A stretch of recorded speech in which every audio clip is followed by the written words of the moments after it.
శ్రీమాత్రే నమః. 141వ శ్లోకం. చిత్కలానందకలికా ప్రేమరూపా ప్రియంకరీ నామపారాయణ ప్రీతా నంది విద్యా నటేశ్వరీ. చిత్కళా స్వరూపురాలు, సకల సృష్టి అందుగల జీవులలో జీవాంశ దేవి యొక్క అంశగా ఉండును. అట్టి అంశను కలిగి ఉన్నది కనుక చిత్కళా స్వరూపురాలు అని చెప్పబడుచున్నది. లేదా జీవుల అందు ఉన్నటువంటి చైతన్య స్వరూపురాలు అని కూడా ఈ నామంలో మనం చెప్పుకోవచ్చు అన్నమాట. కాబట్టి జీవుల యందు ఉన్నటువంటి చైతన్య స్వరూపురాలుగా భావించి ఆ తల్లిని చిత్కళ అని మనం ఇక్కడ స్తుతించుకుంటున్నాము. తర్వాత నామం ఆనంద కలిక. కలిక అంటే ఇక్కడ స్వరూపురాలు, ఆనంద స్వరూపురాలు అని మనం ఇక్కడ చెప్పుకోవాలి. సకల జీవుల యందు గల ఆనందము స్వరూపముగా ధరించినట్టిది అని ఈ నామము యొక్క అర్థం అన్నమాట. బ్రహ్మానందము పరమాత్మ స్వరూపము. దాని అంశను పొంది జీవులు ఇతర భూతములు వర్ధిల్లుతున్నాయి. కాబట్టి ఆ తల్లిని ఆనంద కలిక అనే నామముతో మనం స్తుతించుకుంటున్నాము. తర్వాత నామం ప్రేమ రూప. ప్రేమయే స్వరూపముగా కలిగినటువంటిది. ప్రేమ స్వరూపముగా కలిగినటువంటిది కాబట్టి మనం ఆ తల్లిని ప్రేమ రూప అనే నామంతో స్తుతించుకుంటున్నాము. తర్వాత నామం ప్రియంకరి. కరి అంటే కలిగించున్నది. ప్రియం అంటే ప్రియమును, ఇష్టమును కలిగించున్నది అని ఇక్కడ అర్థం అన్నమాట. భక్తుల మనసునందు తన యందు ఇష్టమును కలుగజేయునట్టిది. సత్కర్మలను ఆచరించినటువంటి భక్తుల ఎడల ఇష్టమును కలిగి ఉండునటువంటిది. దేవి చెడు కర్మలను ఆచరించు భక్తుల మనసునందు తన ఎడల ఇష్టమును కలుగజేసి వారిని పాపకర్మల నుండి తప్పించినట్టి కరుణారస హృదయ స్వరూపురాలని ఇక్కడ నామం యొక్క అర్థం అన్నమాట. మనం ఇంతకు ముందు నామాల్లో కూడా చాలాసార్లు చెప్పుకున్నాము కదండి. ఆ తల్లి చెడు కర్మలు ఆచరించే వారికి సాక్షాత్కారం ఉండదు. మంచి కర్మలను ఆచరించే వారికి ఆ తల్లి సాక్షాత్కారం కలుగుతుంది. మరి ఈ చెడు కర్మలు ఆచరించే వాళ్ళకి మంచి బుద్ధి కలిగించి వాళ్ళకి మంచి కర్మలను ఆచరించేలా చేసి వాళ్ళకి కూడా జ్ఞానాన్ని ప్రసాదించి మోక్షాన్ని ఇస్తుందని మనం ఇంతకు ముందు కూడా చెప్పుకున్నామన్నమాట. మరి అంతే కదండి, ఒక తల్లి అంటే తన పిల్లలు తప్పు చేసినా వాళ్ళని అంటే ఇద్దరు పిల్లలు ఉన్నారనుకోండి, ఒకళ్ళు మంచి పనులు చేయొచ్చు, ఒకళ్ళు చెడు పనులు చేయొచ్చు. కానీ తల్లి మంచి పనులు చేసిన వాళ్ళ వైపు ఉన్నా, ఇష్టంగా ఉన్నా, చెడు పనులు చేసే వాళ్ళ మనసు మార్చి వాళ్ళకి మంచి బుద్ధిని చెప్తూ ఉంటుంది కదా. అలాగే ఈ సమస్త జగమునకు కూడా తల్లి మరి ఆ జగన్మాత. మరి చెడు కర్మలు చేసే భక్తుల మనసు అందు కూడా తన ఎడల ఇష్టమును కలుగచేసి వారిని పాపకర్మల నుండి తప్పించినట్టు కరుణారస హృదయ స్వరూపురాలు ఆ జగన్మాత. కాబట్టి ఆ తల్లిని మనం ప్రియంకరి అనే నామంతో స్తుతించుకుంటున్నాము. తర్వాత నామం నామపారాయణ ప్రీత. నామపారాయణముల పట్ల ప్రీత ఇష్టము కలిగి ఉండునటువంటిది. అంటే నామపారాయణముల పట్ల ఇష్టము కలిగినటువంటిది అని ఈ నామం యొక్క అర్థం అన్నమాట. దేవి నామపారాయణమునకు వేల కొలది రహస్యనామములు ఉన్నాయి. ఇవన్నీ ఆకారాది అక్షరముల నుండి పుట్టి ఉన్నాయి. ఈ నామపారాయణమందు ఇష్టము కలిగినట్టిది అని ఈ నామం యొక్క అర్థం అన్నమాట. దేవి భాగవతంలో ఈ రహస్య మంత్రపారాయణమందును, పంచదశి మంత్రపారాయణమందును, సహస్రనామ పారాయణముతోనూ సంతోషించినట్టి దానను అని చెప్పబడింది. అలాగే దేవి తన భక్తులు చేయునట్టి నామ పారాయణము చేత సంతోషించినటువంటిది అని కూడా మనం ఇక్కడ చెప్పుకోవచ్చు అనమాట. అంటే అందరూ మరి అన్ని సహస్రనామాలు చదవాలా, లేకపోతే పెద్ద పెద్ద మంత్రాలు చదవాలా, ఇలా ఏమీ లేదండి. ఆ దేవి ఇక్కడ దేవి భాగవతంలో చెప్పింది ఏంటంటే మంత్రపారాయణమందు, పంచదశి మంత్రపారాయణమందు, రహస్య మంత్రపారాయణమందు, అలాగే సహస్రనామ పారాయణంతోనూ ఏదైనా సరే ఎవరికి తోచినట్లు వాళ్ళు ఆ దేవిని స్తుతిస్తే చాలన్నమాట. ఆ దేవి సంతోషిస్తుంది. కాబట్టి నామపారాయణము చేత సంతోషించినటువంటిది కాబట్టి మనం ఆ జగన్మాతను నామపారాయణ ప్రీత అనే నామముతో స్తుతించుకుంటున్నాం. ఇక తర్వాత నామం నంది విద్య. నంది అంటే నందికేశ్వరుడు, విద్య అంటే స్వరూపురాలు, నందికేశ్వరుడు ఆరాధించినట్టి స్వరూపురాలు అని ఈ నామం యొక్క అర్థం అన్నమాట. శివుని యొక్క వాహనమైనటువంటి నందికేశ్వరుడు ఉపాసించినట్టి శక్తి స్వరూపురాలు కాబట్టి ఆ తల్లిని మనం నంది విద్య అనే నామంతో స్తుతించుకుంటున్నాం. ఇక తర్వాత నామం నటేశ్వరి. నటేశ్వరి అంటే ఈశ్వరి అంటే ప్రభువు, నట అంటే నటనకు ప్రభువు వంటిది. లేదా పరమశివుని అష్టమూర్తులలో ఒక మూర్తి అయినటువంటి నటరాజ స్వరూపము అనే నామంతో కూడా భావంతో కూడా మనం ఇక్కడ ఆ తల్లిని నటేశ్వరి అనే నామంతో స్తుతించుకుంటున్నాం. పరమశివుడు నటరాజ స్వరూపం యొక్క నాట్యముద్రలను పోలి ఉన్నటువంటిది ఆ దేవి నటేశ్వరి. ఇక్కడ చిదంబరంలో పరమశివుని యొక్క నాట్య రీతులను పార్వతి పద్మము పోలి ఉన్నదని గ్రహించవచ్చు. ఒక కాలిని మోకాలి వరకు పరమశివుడు పైకెత్తినప్పుడు వేళ్లాడు పాదము పద్మముగాను, పిక్కల వరకు ఉన్నటువంటి కాలు తూడుగాను, పారాణి కాంతులు రేకులుగాను, పద్మము మీద తిరగాడు నటువంటి తుమ్మెదలు అందెలుగాను పోలి ఉన్నవని ఇక్కడ పోల్చబడినది. అటువంటి స్వరూపురాలుగా దేవిని ఈ నామమందు నటేశ్వరి అని మనం స్తుతించుకుంటున్నాము.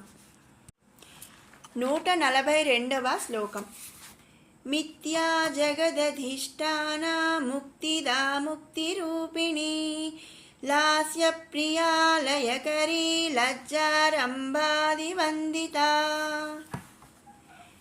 మిథ్యా జగదధిష్టాన, మిథ్యా జగత్తును అధిష్ఠించి ఉన్నట్టిది, లేదా మిథ్యా జగత్తు మనుగడకు కారణభూతురాలైనటువంటిది అని ఇక్కడ మనం చెప్పుకోవచ్చు. ఈ సమస్త జగత్తునందు ఆవరించి ఉన్నటువంటిది మాయ, అజ్ఞానము. దీని వలన జీవులు అసత్యమును సత్యముగాను, సత్యమును అసత్యముగాను భావించుట జరుగుతున్నది.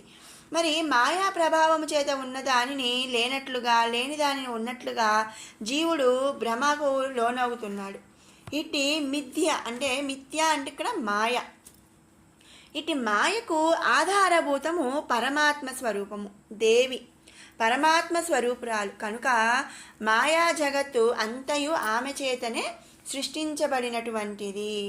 అనగా ఈ జగత్తునందు పరమాత్మ స్వరూపము తప్ప మరేదీ లేదు అనే భావం ఇక్కడ మనం అర్థం చేసుకోవాలన్నమాట. అట్లు ఉన్నదని భావించుట మాయా ప్రభావము చేతనే జీవులకు కలుగుచున్నది అని ఇక్కడ మనం గ్రహించాలి. అంటే ఏంటంటే ఈ మొత్తం సమస్త జగం కూడా ఆ తల్లి మాత్రమే పరమాత్మ స్వరూపముగా ఉన్నది.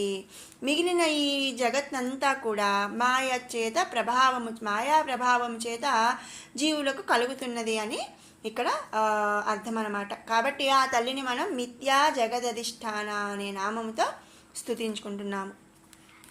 తర్వాత నామం ముక్తిదా.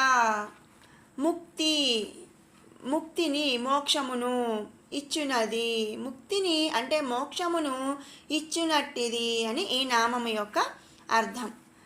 త్రిశక్తి స్వరూపురాలు మంగళ స్వరూపిణి అయినటువంటి దేవి తనని ఆశ్రయించిన భక్తులను అవిద్య అంటే మాయా ప్రభావ రహితులుగా మార్చి వారి పాపపుణ్యముల కర్మరహితులుగా చేసి వారికి మోక్షమును ప్రసాదిస్తుంది.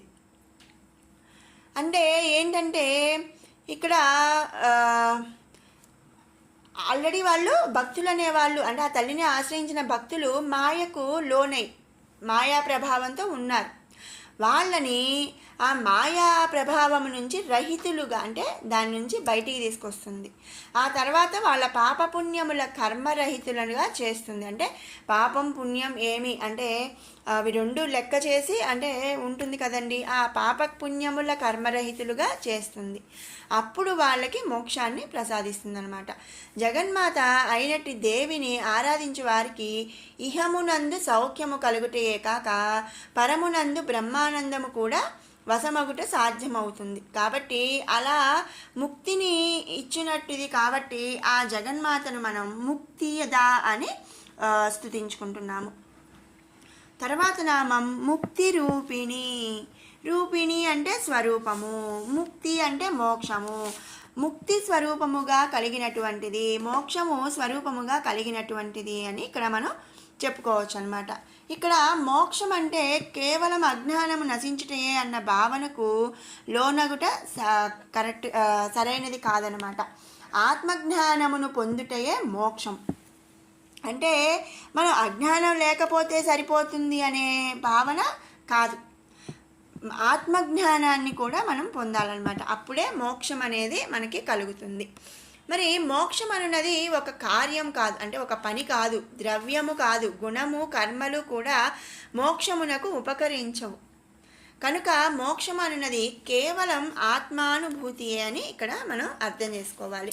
మరి ఆత్మ చేత పరమాత్మ యొక్క తత్వమును తెలుసుకొని ఆత్మను పరమాత్మ అందు ఐక్యం చేసి బ్రహ్మానందమును పొందుటే మోక్షము అని అనబడుతుంది. అంతేకాని నాకు ఎలాంటి అజ్ఞానము లేదండి, నేను జ్ఞానంతోనే ఉన్నాను, నేను ఎలాంటి మాయకు లోనవ్వలేదు, నేను అన్నీ మంచి పనులే చేస్తున్నాను అని అంటే వాళ్ళకి ముక్తి కలగదు. వాళ్ళు ఆత్మజ్ఞానమును, ఆత్మను పరమాత్మను ఏకం చేసి వాళ్ళు బ్రహ్మానందమును పొందితేనే ఆ మోక్షం అనేది వాళ్ళకి కలుగుతుంది. మోక్షము ఏ పదార్థముతోనూ గుణముతోనూ కార్యములతోనూ పోల్చదగినటువంటిది కాదనమాట.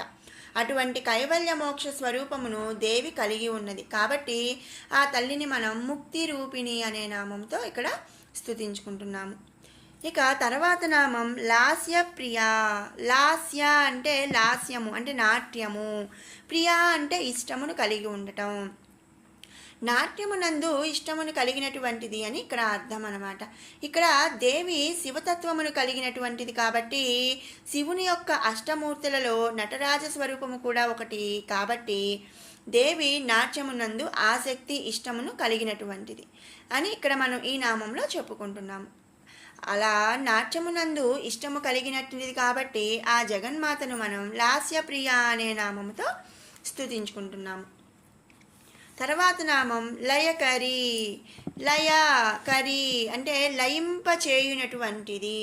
ఇక లయము అంటే మనసు ధ్యానము చేయునటువంటి రూపమునందు ఐక్యమును పొందుట అని అర్థం అన్నమాట. లేదా ముందు నామందు మనం చెప్పుకున్నట్టు దేవి నాట్యమునందు ఇష్టము కలిగినటువంటిది అని చెప్పుకున్నాము.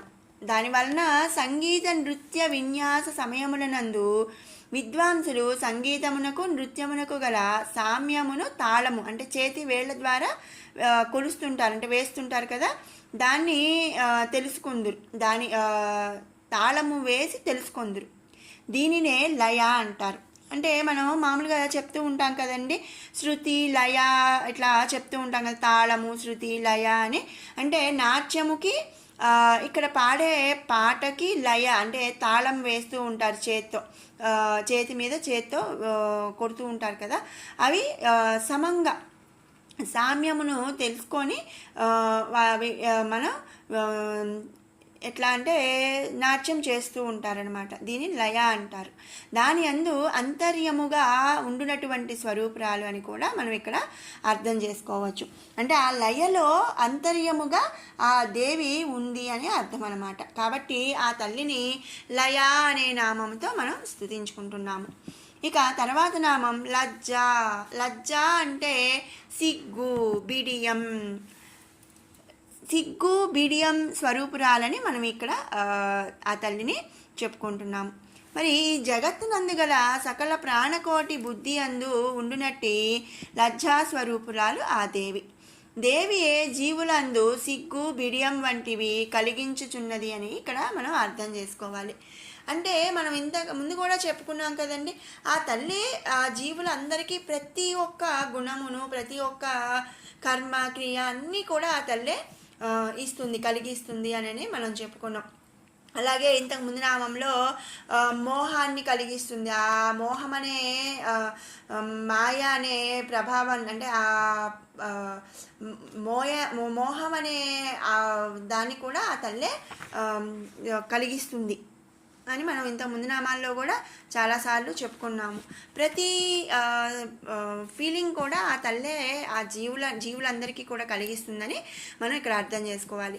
ఆ ప్రతి వాటిల్లో కూడా ఈ సిగ్గు బీడియం, మనిషికి సిగ్గు బీడియం కూడా ఒక ఇది కాబట్టి ఆ సిగ్గు బిడియం కూడా ఆ తల్లే కలిగిస్తుంది అని ఈ నామంలో లజ్జ అనే నామంతో మనం ఆ తల్లిని స్తుతించుకుంటున్నాం అన్నమాట. ఇక తర్వాత నామం రంభాది వందిత.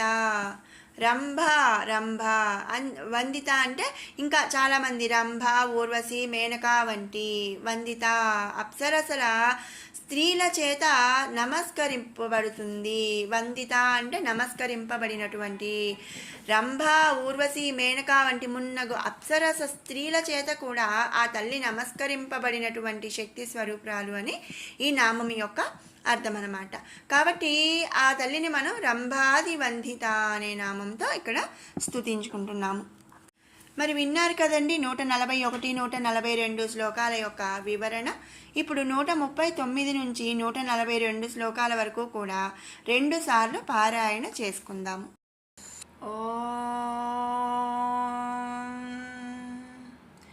ధ్యానం అరుణాం కరుణాతరంగితాక్షీం ధృతపాశాంకుశపుష్పబాణచాపాం అణిమాధిభిరావృతాం మయూకైః అహమిత్యేవ విభావయే భవానీం.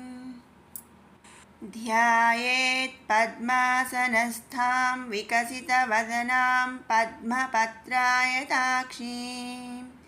హేమాభాం పీతవస్త్రాం కరకలితలసద్ధేమ పద్మాం వరాంగీం సర్వాలంకారయుక్తాం సకలమభయదాం భక్తనమ్రాం భవానీం శ్రీవిద్యాం శాంతమూర్తిం సకలసురనుతాం సర్వసంపత్ప్రదాత్రీం సకుంకుమవిలేపనామళికచుంబికస్తూరికాం సమందహసితేక్షణాం ససరచాపపాశాంకుశాం అశేషజనమోహినీమరుణమాల్యభూషోజ్వలాం జపాకుసుమబాసురాం జపవిధౌ స్మరేదంబికాం.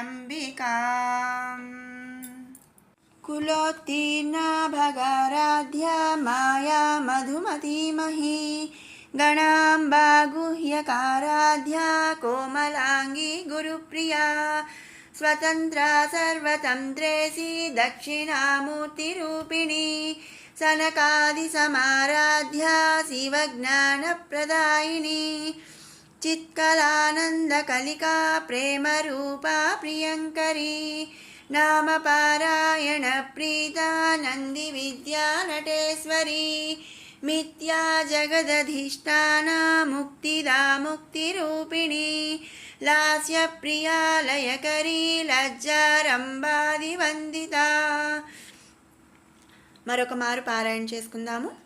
కులోత్తీర్ణ భగారాధ్యా మాయా మధుమతీమహీ గణాంబా గుహ్యకారాధ్యా కోమలాంగీ గురుప్రియా స్వతంత్రా సర్వతంత్రేసి దక్షిణామూర్తిరూపిణి సనకాది సమారాధ్యా శివజ్ఞానప్రదాయిని చిత్కలానందకలికా ప్రేమరూపా ప్రియంకరీ నామపారాయణ ప్రీతా నంది విద్యా నటేశ్వరీ. ఓం శ్రీమాత్రే నమః.